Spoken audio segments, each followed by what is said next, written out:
Bonjour et bienvenue à toute la communauté LibriMod dans cette nouvelle vidéo. Nous allons parcourir la page d'inscription une fois de plus, tout en vous montrant les nouvelles mises à jour.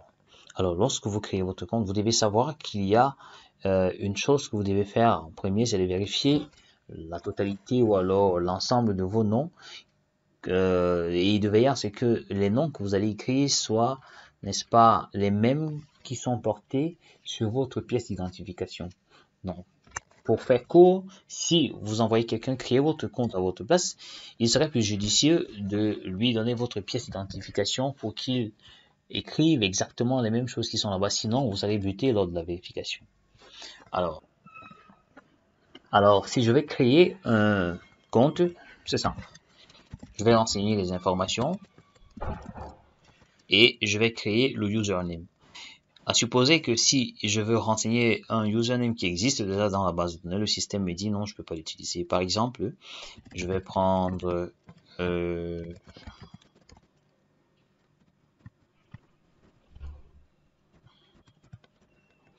alors si j'écris et ça marque tout en rouge, ça veut dire qu'il y a problème. Ça veut dire qu'il y a problème. Il me dit username is taken. Ça veut dire que ce nom de domaine existe déjà, donc il faut que je le change. Et si je mets comme ceci, il me dit, bon voilà, quand il marque en vert, ça veut dire que c'est bon. Donc ce nom de ce username n'est pas encore utilisé dans le système. Et vous choisissez le genre. Vous notez que vous ne pouvez pas modifier le sponsor ID. Et pour renseigner votre numéro de téléphone, vous devez choisir votre pays. Donc rentrez juste ici et sélectionnez votre pays. Et lorsque vous sélectionnez votre pays, par défaut, normalement le système devait détecter en fonction de votre adresse IP dans quel pays vous vous trouvez et afficher votre pays directement.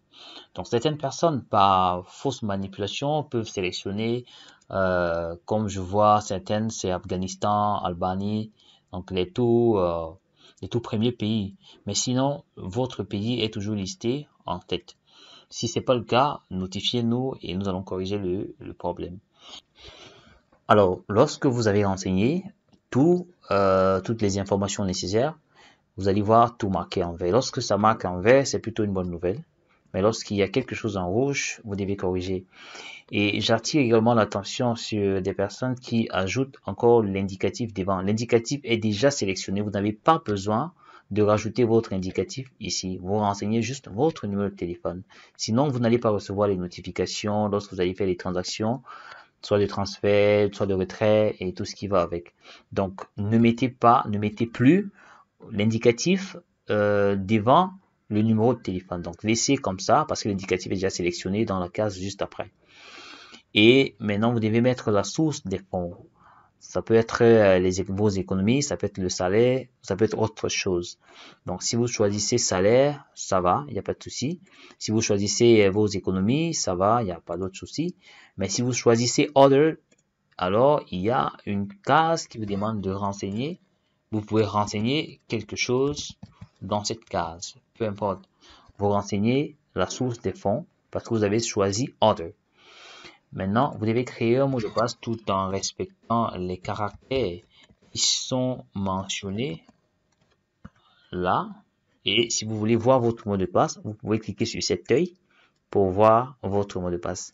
Ce qui va vous permettre de confirmer votre mot de passe dans l'autre case. Et lorsque les deux mots de passe sont confirmés, vous allez voir tout en vert. Il ne reste plus qu'à cocher cette case et également cocher celle-ci. OK? Et une fois que tout est OK, vous allez cliquer sur Sign Up et vous allez recevoir un mail de confirmation pour vous dire que voilà, votre compte a été créé avec succès. Donc, je vais cliquer sur Sign Up. Je ne veux pas que le mail parte, c'est juste pour des tests. Donc, je vais cliquer sur Sign Up et vous allez recevoir un message Account created successfully. Activation link sent to your email address. Maintenant, il faut rentrer dans votre boîte mail et vérifier si vous avez reçu un mail d'activation. Sinon, faites une requête au site du support et nous allons, n'est-ce pas, vous assister pour l'activation de votre compte. Mais généralement, lorsque le mail est OK, vous devrez normalement recevoir un mail de notification. Alors, on va essayer de se connecter dans le compte pour voir si les modifications ont été prises en compte. Donc, restez connectés.